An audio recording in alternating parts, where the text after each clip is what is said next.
जय हिंद प्यारे बच्चों, मैं अंकुश तोमर आपका वाईफाई एग्ज़ाम में स्वागत करता हूं।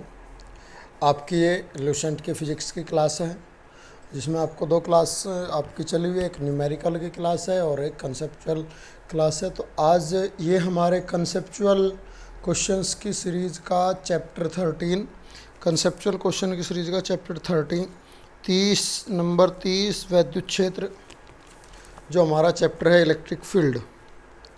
चैप्टर है हमारा इलेक्ट्रिक फील्ड, उसके क्वेश्चन हम करने वाले हैं आज।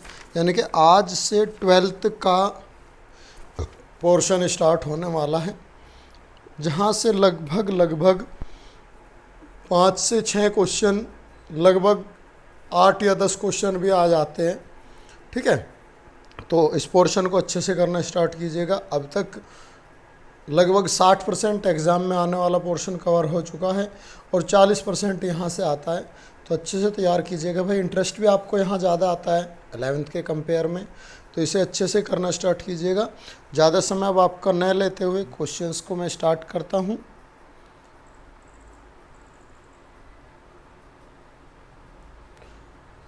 देखिए भाई, पहला क्वेश्चन है, एक स्थिर आवेश स्टैटिक चार्ज जो रेस्ट में है, वो क्या उत्पन्न कर सकता है। स्टैटिक चार्ज केवल इलेक्ट्रिक फील्ड उत्पन्न कर सकता है, केवल और केवल इलेक्ट्रिक फील्ड को क्या कर सकता है, उत्पन्न कर सकता है, जनरेट कर सकता है। वैद्युत क्षेत्र को ही उत्पन्न कर सकता है, चुंबकीय क्षेत्र को उत्पन्न नहीं करता। तो फर्स्ट का ऑप्शन आ जाता है भाई B, only electric field, only electric field. Next question है, निम्न में से कौन इलेक्ट्रिक फील्ड की यूनिट नहीं है। देखो, इलेक्ट्रिक फील्ड होता है E = F/Q, यूनिट चार्ज पर लगने वाला फोर्स, यूनिट बनती है यहाँ से न्यूटन पर कूलाम। E = होता है V/D, यहाँ से यूनिट बनती है वोल्ट पर मीटर। तो दो यूनिट न्यूटन पर कूलाम और वोल्ट पर मीटर तो हो ही जाती है हमारी, यानी कि ए और बी तो इसकी यूनिट है ही, बचती है, सॉरी ए और सी तो यूनिट है ही, बचती है बी और डी। तो बी और डी को भी चेक कर लेते हैं। डी है हमारी क्या, जूल प्रति कूलाम प्रति मीटर। वोल्ट को हम कह देते हैं V = होता है W/Q, यानी कि इसकी यूनिट हो गई जूल पर कूलाम। तो यहाँ पर वोल्ट की जगह हम क्या लिख सकते हैं, जूल प्रति कूलाम प्रति मीटर। तो इस प्रकार हमारा ऑप्शन बी ऐसा है, ऑप्शन बी ऐसा है जो इसकी यूनिट नहीं है। ए भी यूनिट है, सी भी यूनिट है और डी भी यूनिट है। केवल बी ऐसा ऑप्शन है जहां इसकी यूनिट नहीं बनती इलेक्ट्रिक फील्ड की। तो ऑप्शन आ गया बी हमारा। क्वेश्चन नंबर 3 पे चलते भाई।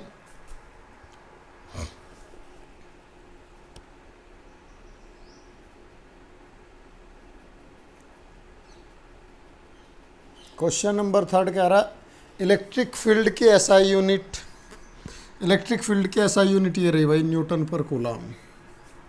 न्यूटन पर कूलाम, 3 का ऑप्शन आ गया B. SI unit of epsilon naught. अब एप्सिलॉन नॉट के एसआई यूनिट पे चलते हैं हम।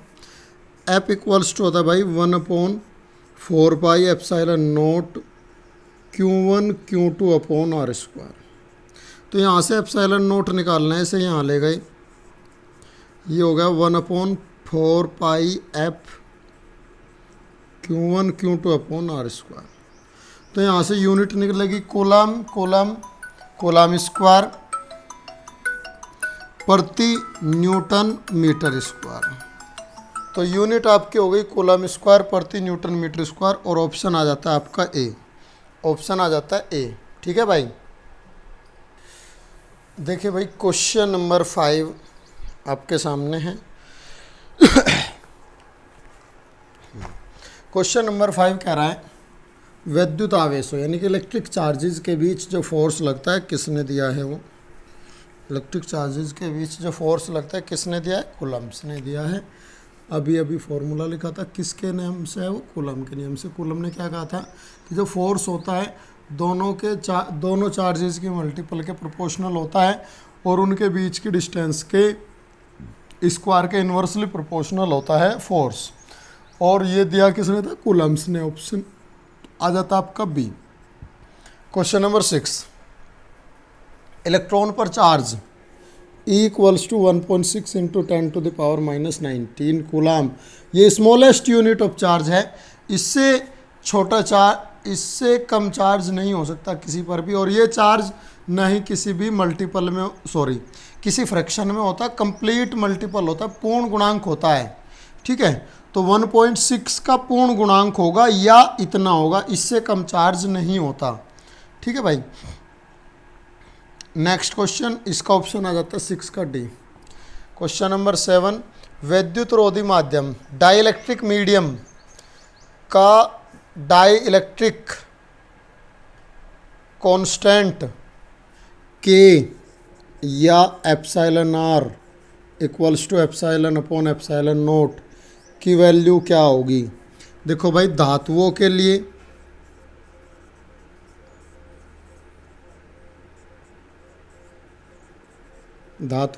होता है के की वैल्यू इनफाइनाइट। ठीक है, एयर के लिए यानी वायु के लिए या निर्वात के लिए, वैक्यूम के लिए के की वैल्यू होती है 1। के की वैल्यू होती है 1। बचता है हमारा डाइलेक्ट्रिक। अन्य के लिए, अदर के लिए जो डाइलेक्ट्रिक होगा,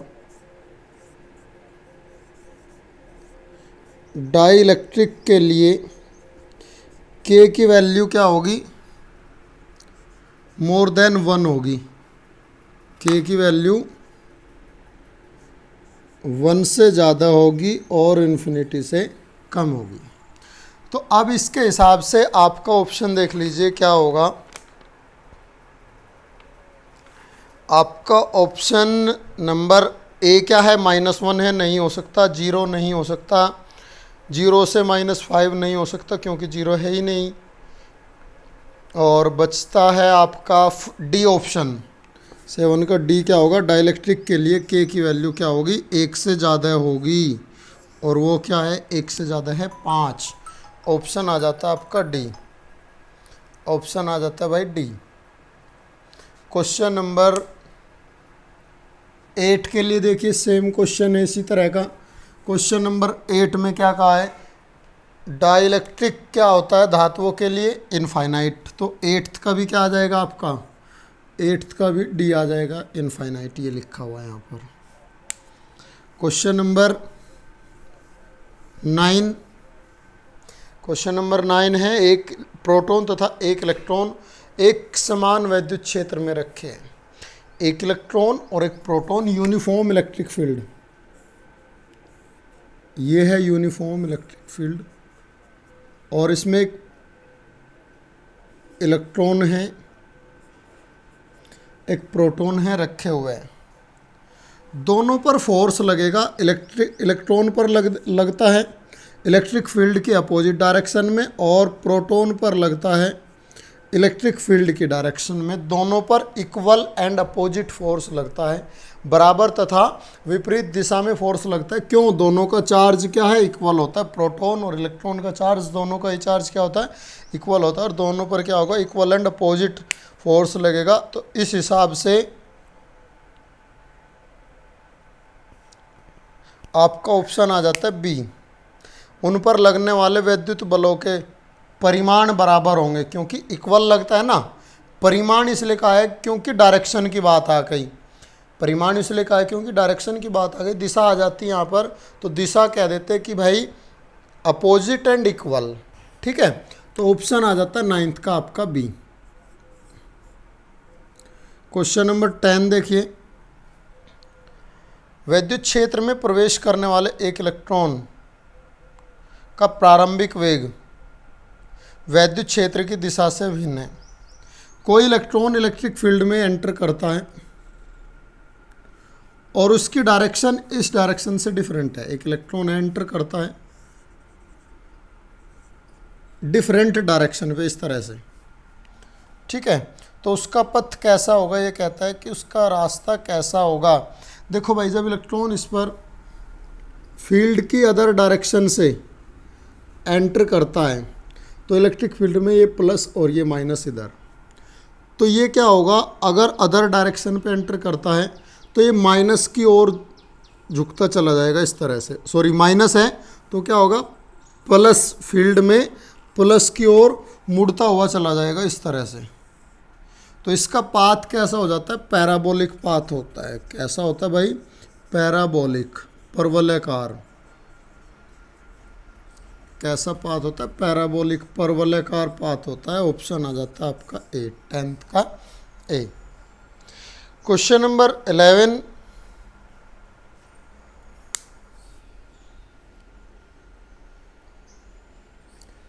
क्वेश्चन नंबर 11 कहता है दो पृथक्कृत अलग अलग चालक गोलों को कुछ धनावेश दिया जाता है।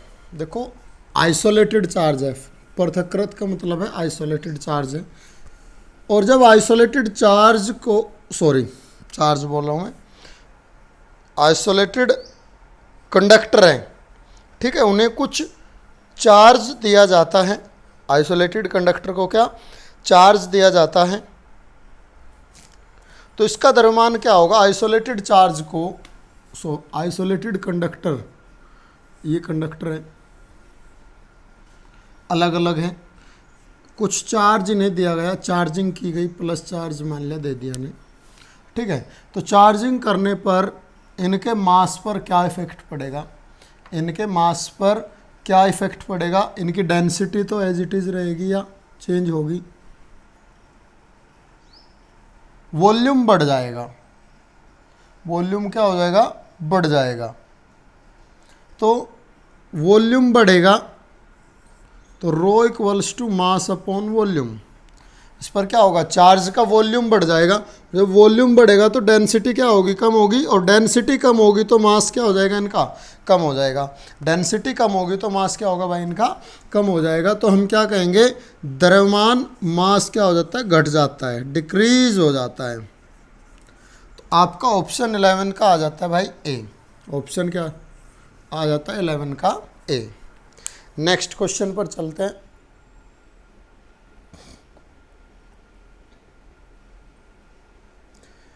एप्सिलॉन नॉट की विमा, dimension formula of epsilon not बड़ा ही सिंपल है भाई। देखो एप्सिलॉन नॉट इक्वल्स टू होता है 1/4 pi F Q1 Q2 upon R square. तो डायमेंशन फॉर्मूला Q1 चार्ज की हो गई हमारी a square T square upon ML T की -2 हो गई फोर्स की, और डिस्टेंस की R का स्क्वायर L का स्क्वायर, ठीक है। बस ऊपर लेके चलते हैं, M इनवर्स L -3 T ऊपर जाके क्या हो गया, प्लस हो गया 4 और A की 2। ये आ गया dimension formula M inverse L की -3 T की 4 A की 2, और आपका ऑप्शन आ जाता है भाई 12 का C, 12 का ऑप्शन आ जाता है C। Question number 13, 1/4 pi epsilon not की वैल्यू क्या होती है, 1/4 पाई एप्सिलॉन नॉट की वैल्यू होती है 9 × 10 की घात 9, 9 × 10 की घात 9। ऑप्शन आ जाता है आपका B. Question number 14, question number 14 देखिए भाई। क्वेश्चन नंबर 14 में क्या कहा है, वैद्युत क्षेत्र की इलेक्ट्रिक फील्ड की यूनिट है वोल्ट पर मीटर, वोल्ट पर मीटर है इनमें से केवल, और आपका ऑप्शन आ जाता है B. Question number 15, question number 15 आपका भाई 3 × 10 की घात 9 ESU किसके इक्वल है, 3 × 10 की घात 9 ESU electrostatic unit, electrostatic unit किसके इक्वल होती है भाई, 1 कूलाम के इक्वल होती है। किसके इक्वल होती है, 1 कूलाम के। तो आपका ऑप्शन आ जाता है ए, 15 का ऑप्शन आ जाता है भाई ए। ठीक है। क्वेश्चन नंबर 16 पे चलते हैं।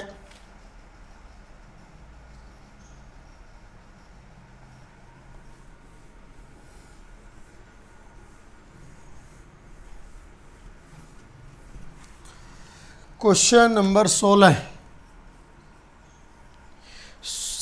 में क्या कहा है, कौन सा रिलेशन सही है, कौन सा रिलेशन सही है, इनमें ये पूछा है भाई। तो देखो, एक हमारा विभव प्रवणता होती है, पोटेंशियल ग्रेडियंट जिसे बोलते हैं, पोटेंशियल ग्रेडियंट, वो क्या होती है भाई, ई इक्वल्स टू आती है, उनका रिलेशन जो होता है minus d V upon d x, minus d V upon d x. तो रिलेशन जो इनमें सही है वो है सी, हमारा रिलेशन क्या है, सी सही है हमारा। क्वेश्चन नंबर आपका 17, डेबाई किसकी यूनिट है, डेबाई किसकी यूनिट है, क्वेश्चन नंबर 7 में आपको कहा है। और भाई डेबाई जो यूनिट है हमारी वो है वैद्युत द्विध्रुव आघूर्ण की। डेबाई यूनिट क्या है, एक मिनट, क्वेश्चन नंबर हमारा 17, हाँ, वैद्युत द्विध्रुव आघूर्ण की जो यूनिट है डेबाई, और 1 डेबाई, देखो वैद्युत द्विध्रुव आघूर्ण P इक्वल्स टू होता है Q into 12, P equals to Q into 12। Unit क्या बनती है यहाँ से, हमारी यूनिट बनती है कूलाम मीटर। यूनिट क्या बनती है भाई, कूलाम मीटर बनती है। अब इसने कहा है कि डेबाई, एक डेबाई जो यूनिट होती है ना, एक डेबाई यूनिट होती है 1/3 इंटू 10 की पावर -29 कूलाम मीटर के इक्वल। रिलेशन होता है डेबाई और कूलाम मीटर में 1/3 10 की पावर -29 कूलाम मीटर, ठीक है। तो यूनिट किसकी है, ये है वैद्युत द्विध्रुव आघूर्ण P equals to Q into 12 की यूनिट है डेबाई, और आपका ऑप्शन आ जाता है डी। क्वेश्चन नंबर 18, 19 और 20, 3 क्वेश्चन ये हमारे बचते हैं। देखिए क्वेश्चन नंबर 18, जब कोई इलेक्ट्रॉन वैद्युत क्षेत्र में क्षेत्र की दिशा में प्रवेश करता है, जब कोई इलेक्ट्रॉन इलेक्ट्रिक फील्ड में, फील्ड की डायरेक्शन में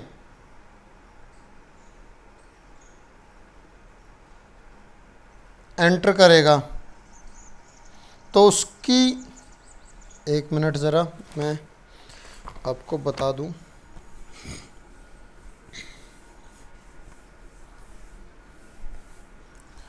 ये कहता है कि जब कोई इलेक्ट्रॉन किसी वैद्युत क्षेत्र में, वैद्युत क्षेत्र की दिशा में प्रवेश करता है, तो उसकी वेलोसिटी, ये हो गया हमारा इलेक्ट्रिक फील्ड, और फील्ड की डायरेक्शन में एंटर करता है कोई इलेक्ट्रॉन इस तरह से, ठीक है, ये प्लस और ये माइनस, ठीक। तो इस पर फोर्स कैसा लगेगा, इस पर फोर्स, यहाँ ये प्लस है ये माइनस है, रिपल्सन का फोर्स लगेगा, और इसकी जो वेलोसिटी होगी वो लगातार घटती जाएगी। दूसरी बात कैसी होगी, लीनियर पाथ पर चलेगा, केवल ये किस पर चलेगा, लीनियर पाथ पर, बिल्कुल सीधा। तो क्या कहेंगे हम, इसकी वेलोसिटी क्या होगी, लीनियर होगी, सरल रेखा में। क्या होगी भाई, लीनियर, सरल रेखा में। ये फिल इन द ब्लैंक्स है तो यहाँ रखा जाएगा आपका लीनियर। नेक्स्ट क्वेश्चन है नंबर 19, जब कोई इलेक्ट्रॉन किसी वैद्युत क्षेत्र में क्षेत्र की दिशा में प्रवेश, जब कोई इलेक्ट्रॉन